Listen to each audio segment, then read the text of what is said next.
Hey guys, Eric from LivinLite.net here. We've been absolutely inundated with wedding planning, so sorry we haven't been posting a lot, but there's a lot of really cool videos coming up. But we're going to do just a quick little short here because when we bought our bus, we asked the dealership to run Cat5 wires to the roof for our internet setup to hook up our Wi-Fi Ranger and also to hook up a secondary antenna that we use to actually broadcast Wi-Fi at events so people can use our Wi-Fi freely. But long story short, the installer basically just drilled a hole in the roof, ran the wires through, and just covered it with sealant. It actually hasn't leaked. That is a method that does work, but today we're going to show you what we're going to do to make that a little bit more leak-proof and also give us the ability to run wires through the same hole in the future.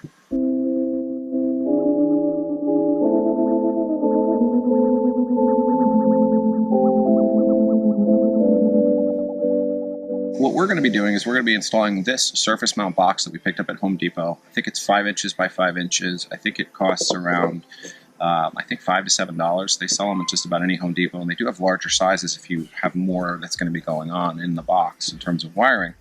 We're just going to be having two Cat5 wires coming through here. We're going to terminate those wires to little quick ports, and then we're going to plug in the Cat5 extensions that are going to go to each of the antenna, and all of those connections will be inside this box. So we've already drilled a hole in the bottom of this. It's probably a little bit larger than we actually need, but we wanted to make sure that once this box was situated down on the roof and screwed in, that we'd be able to use that hole in the future if we ever needed to pull any extra wires. For all the holes we're going to be drilling today, we use these titanium stepper bits. You can pick these up on Amazon as well. They're absolutely awesome. They work for just about anything. They'll drill through metal, they'll drill through plastic, they'll drill through wood, and obviously since they step, you could create a hole of a variety of different sizes. About the only time they don't work really well is if you're drilling through something very thick, because they'll create a cone-shaped hole, which we've done, and it does work, but usually if we're going to do that with a bit like this size, we're going to be drilling a hole to the maximum, so it'll go all the way through. So here's the gland we're going to be using, cable gland that we're going to be using for this. This is a PG9, not exactly sure if that's the millimeters or what, but essentially what happens is when you tighten these, the rubber seal inside gets smaller and creates a watertight seal around the cable. Alright, so we're going to be drilling these glands in kind of lower than you'd expect. We're not going dead center, and the reason why is because if I ever want to add more of these, let's say we're going to have more cables coming out, I want to have space for those. So we're going to keep this one pretty low, right around there, and then we're going to use our stepper bit.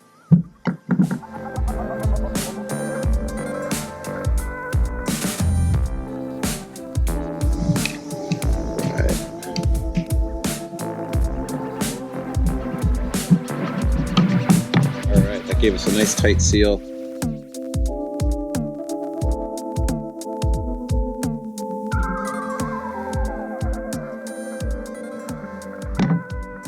All right, we're all set. We're ready to go up on the roof. All right, go on to the front. We've got one of our solar panels off because we're also doing some roof maintenance here. We saw a couple sections that hold on this awning that looked like they needed additional sealant, like this one, which we've taken care of. It's obviously the fall, so the leaves are just piling up. Alright, so I'm up here on the roof. As you can see here, that's basically what I'm dealing with. I've got a hole in the roof with some lap sealant on it and two wires coming out. So the box is going to go in place of that, and then we're probably going to have to run one new patch cable to the Wi-Fi Ranger because I think the wire's too short, and then clean all of this up and reseal it.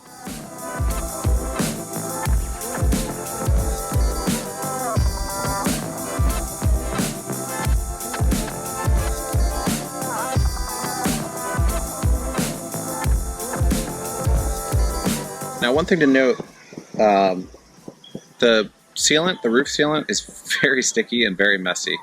This stuff's been up here for a while, so I was able to take it off without gloves and not get it all over me. But I really recommend that you get all of your wiring really ready and done before you start to do sealant, because unless you plan on having it be a multi-day thing where you're going to let it dry and then come back up and do the wiring, because you don't want to be working around wet lap sealant. It's really sticky, and if it gets on any of your clothes, the clothes are going to be ruined.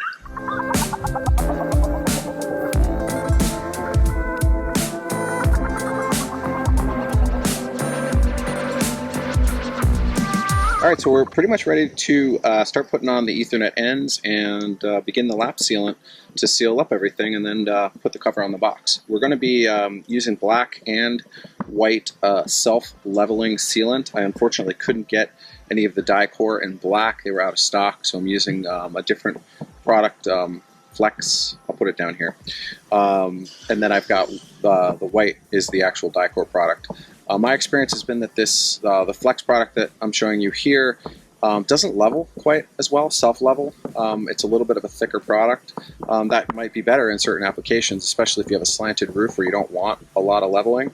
It's almost like a semi-leveling. The die-core really levels well. Alright, so we're going to put on these ends and then tie up everything and show you the finished product.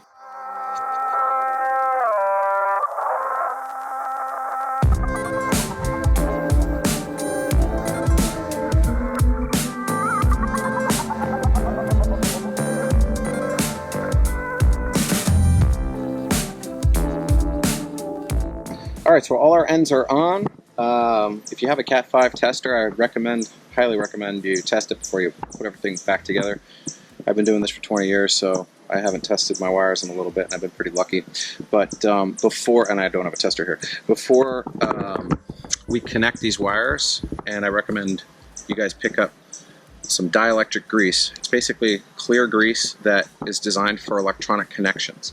You dab a little bit inside, or on the connectors right on the copper area, and then when you put them together it'll create a watertight seal, prevents corrosion, and will make sure you don't have problems down the road.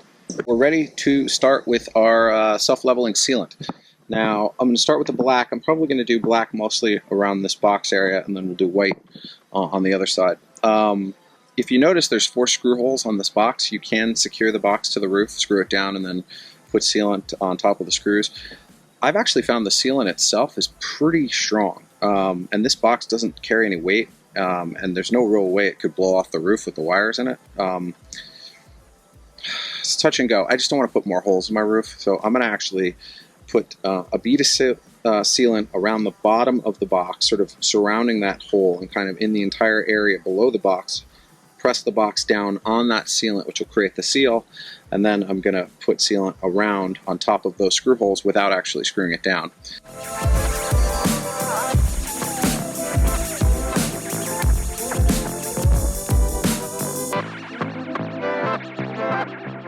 Alright, so we're pretty much all set. As you can see here, we sealed up the box and the hole. A lot of the sealant that I used on the bottom has come up through that hole, providing an extra seal for where the wires are coming through. Now, it will be hard to add new wires, but in a couple weeks that sealant is going to be very tacky and almost kind of like a Play-Doh almost. So I'll be able to pull it out of there and add more wires if I want to in the future.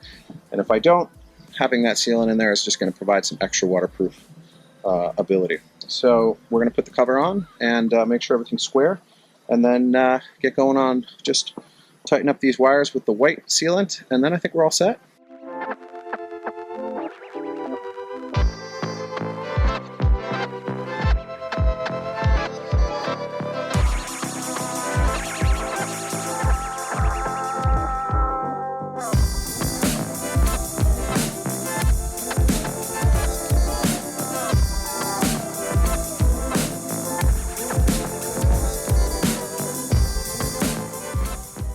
Alright guys, thanks so much for watching. So here's kind of a close-up of the final product. Sorry it's so dirty up here. It's the fall. It's just the wrong time to clean the roof. The leaves are falling like crazy. We're going to get down to the southwest and do a nice roof clean later in the year and do some sealing of our roof where it's nice and dry. But in terms of how to run wires up to your roof, hopefully that was helpful. Make sure to subscribe for future videos, and we'll see you on the road. Don't forget to follow us on Facebook and subscribe to our YouTube channel. You can also subscribe to the blog directly on LivinLite.net, and you'll receive email updates of all of our posts.